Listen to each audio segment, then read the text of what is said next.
Harold, looking at a release out of Continental today, a revised CapEx budget, $1.2 billion, a 55% cut, expects cash flow neutral under 30 per barrel WTI. We'll get to foreign oil in a moment, but how would you characterize U.S. producers' ability to adapt in this very short time?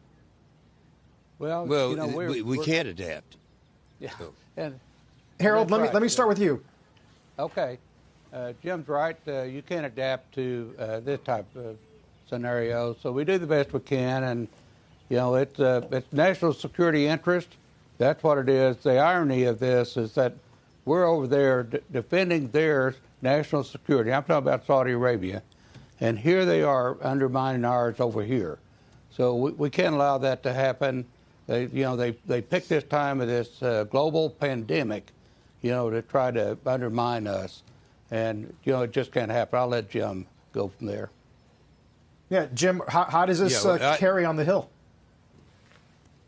Well, I know how it carries on the Hill. I know how it carries in Oklahoma and in the United States. I'm the chairman of the Senate Armed Services Committee. I'm very much concerned.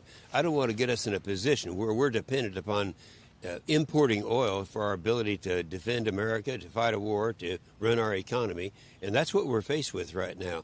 And I'll be the bad guy and tell you that I sent a letter to Secretary Ross, Secretary of Commerce, and said that we would like to have him start the process of imposing 232 tariffs. Now, that's the national security tariffs that he has the case. First of all, he has to determine that dumping is taking place. Well, we know dumping is taking place, and we even know from some of the Russian people that there's a reason for this, and that is to get us to be dependent upon them. We can't let that happen. So I'm going to recommend that we impose the 232 tariffs to preclude that from happening so that we don't become dependent upon Saudi Arabia or Russia or anybody else for our ability to run this country. Harold, are there, given the environment we're in, it's hard to imagine this scenario, but what happens if there is recovery and we go from oversupply to undersupply? How much risk is there in that?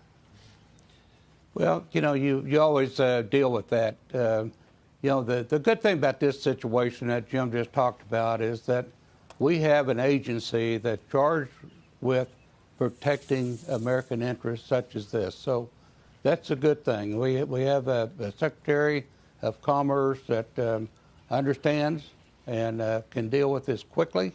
And we've, talked with him, obviously, with the Armed Services Committee moving forward to take charge here, and also the Commerce Committee in the Senate.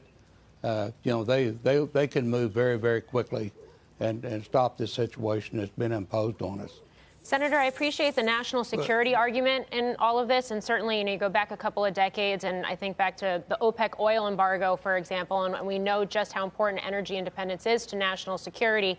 And I recognize that we're at record levels of production here in the U.S., and we're exporting crude all over the world, et cetera. But in general, from a refining infrastructure standpoint, we still are importing quite a number of barrels right now because of how those refiners are structured and how also the ability to get crude to different parts of the country is set up right now. So what do you do about that situation? We're a net exporter. That's where that's at. We'll always import some because there's refineries that are owned by foreign entities. Canada has a number of those. And so you'll always be importing some barrels for some types of crude. But we're a net exporter, have been in the past year. Yeah, Senator, I want to get your thoughts on this, too, as you do bring this petition, this request for Section 232 to the Commerce Department. Yes. Well, that request, to answer a question earlier that was asked, I wasn't sure it was asked of me or of Harold, but, we can impose tariffs, and then we can change that. Now, if something should happen to the market where it's no longer necessary, obviously we wouldn't be imposing tariffs. We wouldn't want to do that. We just don't want to.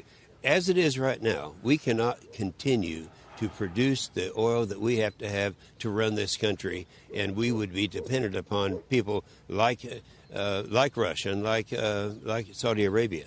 We can't let that happen. Mr. Hamm, it's David Faber. There are going to be any number of millions of people in this country who are going to need help in the not-too-distant future because they're losing their jobs.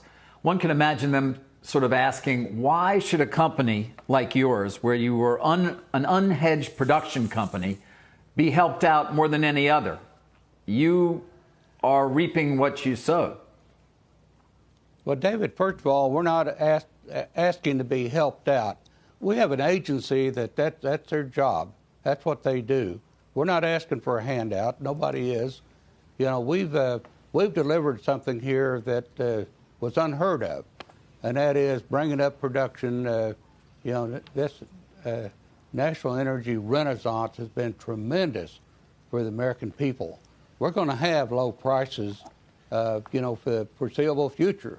So we're not asking any handout. That's not what we're doing.